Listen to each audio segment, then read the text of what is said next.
ఇది చాలా వరకు కొంత పెద్ద వార్తగానే మనం చూడొచ్చు. దీని వెనకాల చాలా పెద్ద రీజన్ ఉంది, నేను చెప్తా చూడండి.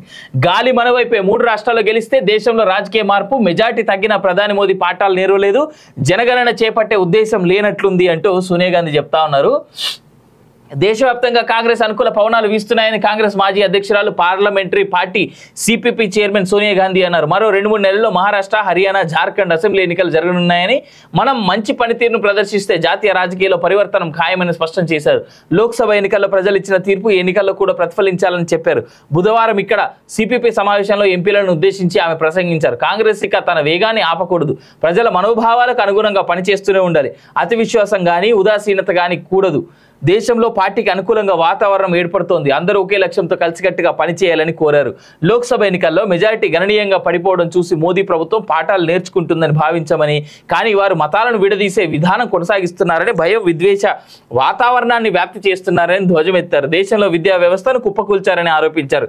జాతీయ భద్రత ఆందోళనకరంగా ఉందని, జమ్మూ కాశ్మీర్లో మళ్ళీ తీవ్రవాదం పబడుతోందని అన్నారు.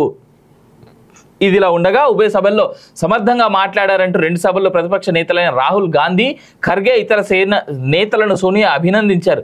ఆర్థిక సామాజిక సవాళ్లను పరిష్కరించడంలో బడ్జెట్ విఫలమైన తీరును వారు బాగా ఎండగట్టారని కొనియాడారు. బడ్జెట్పై దేశవ్యాప్తంగా అసంతృప్తి నెలకొందన్నారు. 2021లో జరిపించాల్సిన జనగణనను చేపట్టే ఉద్దేశం కేంద్ర ప్రభుత్వానికి లేదని స్పష్టమవుతోంది. దేశ జనాభా సంఖ్య, ముఖ్యంగా దళితులు, ఆదివాసీల సంఖ్య గురించి అంచనా లేదు. యూపీఏ ప్రవేశపెట్టిన ఆహార భద్రతా చట్టం పేరు మార్చి ప్రధాని గరీబ్ కళ్యాణ్ అన్న యోజనగా వ్యవహరిస్తున్నారు అని విమర్శించారు. దాన్ని ఎట్లీస్ట్ ఆయన మోడీ కళ్యాణ్ యోజన లేదంటే అమిత్ షా కళ్యాణ్ యోజన లాంటివి పెట్టకుండా ప్రధాని గరీబ్ కళ్యాణ్ యోజన అని పెట్టిండు. ఇక్కడ ఎంతసేపు వీళ్ళ అయ్య పేరు, మొగుని పేరు, కొడుకు పేరు, తాత పేరు, అత్త పేర్లే తప్ప జనానికి పనికొచ్చేటువంటి పేర్లు కనబడతలేవు. ఎవరికి కావాలి భయ్? రాజీవ్ గాంధీ, ఇందిరాగాంధీ, సోనియా గాంధీ, రాహుల్ గాంధీ అంటే అరే పిఎం ఎవడనుండే నీ పిఎం మోడీ అయితే ఏంది, బోడీ అయితే ఏంది? పిఎం కళ్యాణ్ యోజన అయిపోయి అక్కడ, సీఎం కళ్యాణ్ యోజన అయిపోయి అక్కడ. పేర్లు అవసరం లేదు మనకి దేశానికి. మనకు కావాల్సింది ఏంది? పిఎం ద్వారా వచ్చిందా ఆ పిఎం, ఎవరైతే ఏందాడా అయిపోయిందా? అయితే ఇక్కడ చూడండి, ఇక్కడ ఈ విషయంలో ఒకటి గమనించుకోవాలి. కులగణన అని చెప్పేసి వీళ్ళు అంటారు కదా, జనగణన, కులగణన. ఫస్ట్ తెలంగాణ, కర్ణాటక నుంచి మొదలు పెట్టమని చెప్దాం మనం ఫస్ట్. దీనికి వీళ్ళు ఒప్పుకోరు, ససేమిరా అంటారు. ఇవాళ నేను వీడియో చూపెట్టాలనుకున్నా, మీకు చూపెట్టలేదు. కానీ వీళ్ళ సపోర్టివ్గా ఉన్నటువంటి అఖిలేష్ యాదవ్, ఇదే రాహుల్ గాంధీ, మీరు యూట్యూబ్లో కొట్టి ట్రై చేయండి. ఒక జర్నలిస్ట్ని పట్టుకొని తెరా క్యాస్ట్ కా హే, తెరా క్యాస్ట్ క్యా హే, తూ ఓబీసీ హే క్యా, తూ బీసీ హే క్యా అని చెప్పేసి జర్నలిస్టులను అడిగినటువంటి సిగ్గులేని వెధవలు వీళ్ళు. జర్నలిస్టులను పట్టుకొని సిగ్గులేని వెధవలు. ఒకవేళ అతను ఎస్టీఓ అయితే తెరా ఓనర్ బీసీ హే క్యా, अगर అతను కనుక బీసీ అయితే తెరా ఓనర్ ఎస్టీ హే క్యా, ఎస్సీ హే క్యా, తెరా ఓనర్ బి బీసీ హే క్యా అని చెప్పేసి చాలా జుగుత్సాకరంగా, చాలా దిగజారి మాట్లాడినటువంటి దరిద్రులు, దౌర్భాగ్యులు ఈ రాహుల్ గాంధీ, అఖిలేష్ కుమార్ యాదవ్. వీళ్ళు వచ్చేసి పార్లమెంటు సాక్షిగా వీళ్ళు మోడీ గారిని అడుగుతా ఉన్నారు. అడగడం తప్పని నేను అంటలేను, కానీ ఫస్ట్ వీళ్ళ కులమేంది, వీళ్ళ మతం ఏంది అనేది బయట పెట్టాలి. బయట పెడతారా? పెట్టరు. ఈయన రాహుల్ గాంధీ అనేటోడు అన్ఫార్చునేట్ హిందూ అనమాట. వాడు ఎట్లా అంటే ఎలక్షన్ల టైంలో వస్తాడు, గుడ్లకు గోపురాలకు తిరుగుతాడు. ఎలక్షన్స్ అయిపోగానే ఫ్రాన్స్, ఇటలీ, జర్మన్, జపాన్ పోతాడు. జపాన్ ఓడు అనుకుంటా, ఇరాన్, ఇటలీ, జర్మనీ పోతాడు. జార్జ్ సోరోస్ అంకుల్ని కలుస్తాడు ఆడ.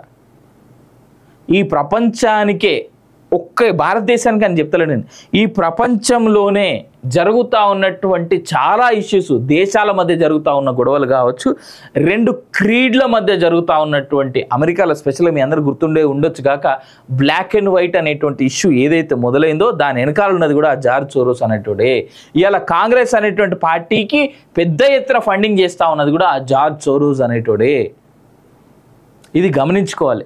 రాహుల్ గాంధీ లాంటోడు పార్లమెంట్ అయిపోగానే లేదా ఎలక్షన్స్ మధ్యలోనే దేశం వదిలి వేరే దేశాలకు పోయి వస్తాడు. ఎందుకు అని అంటే జార్జ్ సోరోస్ అనేటోని దగ్గర కూర్చొని ట్రైనింగ్ తీసుకొని వస్తాడు అనమాట. ఏం మాట్లాడాలి, ఇప్పుడు ఏం పేట చేయాలి అని దేశంలో. ఇది కరెక్ట్గా మీరు అతన్ని ఎనాలిసిస్ చేసుకొని అతని ట్రావెల్ని పక్కాగా మీరు ఎనలైజ్ చేసుకొని జార్జ్ సోరోస్ గాడి ఎనాలిసిస్ వాడు ఎక్కడ ఉంటున్నాడు ఏంది అనేటువంటి వాడి కదలికలను చూసుకొని చేస్తే అప్పుడు అర్థమైపోతుంది. He is more powerful than US, UK, German, India, Pakistan, Russia, China.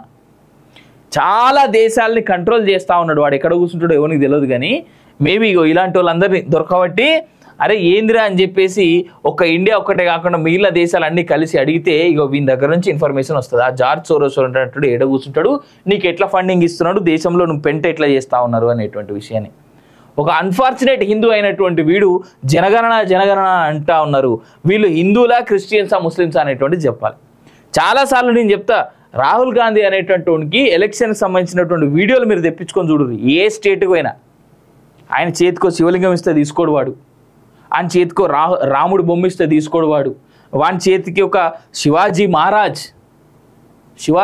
బొమ్మ ఇస్తే తీసుకోడు వాడు, రాముని బొమ్మ ఇస్తే తీసుకోడాడు. కేవలం గుళ్ళకు పోయి నాటకాలు వేయడానికి గంగిరెద్దు మాదిరి ముఖం మీద ఒంటి మీద జెన్యూ వేసుకొని పోతాడు. జెన్యూ అంటే జంజరం మనం వేసుకుంటారు కదా, జంజం వేసుకొని పోతాడు కేవలం డ్రామాలు కొట్టడానికి.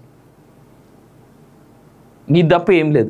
జనగణన కులగణన అనేటువంటిది ఫస్ట్ ఈ రెండు రాష్ట్రాల నుంచి మొదలు పెడదాం, కర్ణాటక, తెలంగాణ.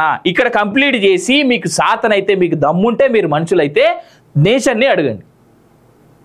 చెయ్యాలి జనగణన కులగణన 100% చేయాలి. ఎవరి రిజర్వేషన్లు వాళ్ళకి అమలు చేయాలి. కానీ ఫస్ట్ ఎక్కడి నుంచి మొదలు కావాలి? మీ చేతిలో అధికారం ఉన్నటువంటి కర్ణాటక, తెలంగాణ నుంచే మొదలు కావాలి. కర్ణాటకలో చేసిర్రు, ఎడబెట్టిర్రు మరి ఆ ఫైల్ని, ఎందుకు దాన్ని ఇంప్లిమెంటేషన్ చేస్తలేరు? తెలంగాణలో ఆల్రెడీ సమగ్ర కుటుంబ సర్వే అంటూ 2014లో కేసీఆర్ చేసినటువంటి దాన్ని బయట పెట్టేసి దాని ఆధారంగా చేయండి. ఇలా ఇవ్వద్దు, ఇట్లాంటి మాటలు మాట్లాడొద్దు. ముందు పెట్టుమను.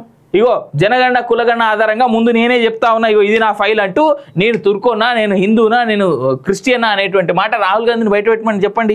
నేను ఎస్సీలో వస్తా, నేను ఎస్టీలో వస్తా, బీసీలో వస్తా అని ఏదో ఒక మాట ప్రకారంగా రాహుల్ గాంధీ గారు బయట పెడితే అప్పుడు ఆయన దగ్గర నుంచి మొదలైనటువంటిదిగా ఆయన కుటుంబం, ప్రియాంక గాంధీ గారు, రాబర్ట్ వాద్రా గారు, సోనియా గాంధీ గారు, రాహుల్ గాంధీ గారు, వీళ్ళు అయిపోయిన తర్వాత కర్ణాటక సీఎం, డిప్యూటీ సీఎం, ఇక్కడ తెలంగాణలో సీఎం, డిప్యూటీ సీఎం, మంత్రులు, మిగిలిన మంత్రులు, ఎమ్మెల్యేలు. ముందు మన దగ్గర నుంచి మొదలు పెడదామండి. మనం రాహుల్ గాంధీ గారు ఎంతసేపు, సోనియా గాంధీ గారు ఎంతసేపు దేశం మీద పడి ఏడవడం కాదండి. ఇలా మన చేతిలో 2 రాష్ట్రాల అధికారం ఉంది కదండి, ఆ నుంచి మొదలు పెట్టండి కదా. జనాలని తప్పిదో పట్టించడం, రాష్ట్రాన్ని, దేశాన్ని ఎంతసేపు అతలాకుతలం చేయాలనేటువంటి ప్లానింగే తప్ప ఇంకొకటి లేదు. ఇక్కడ లేదు అని ముమ్మాటికి నేను చెప్తా ఉన్నా.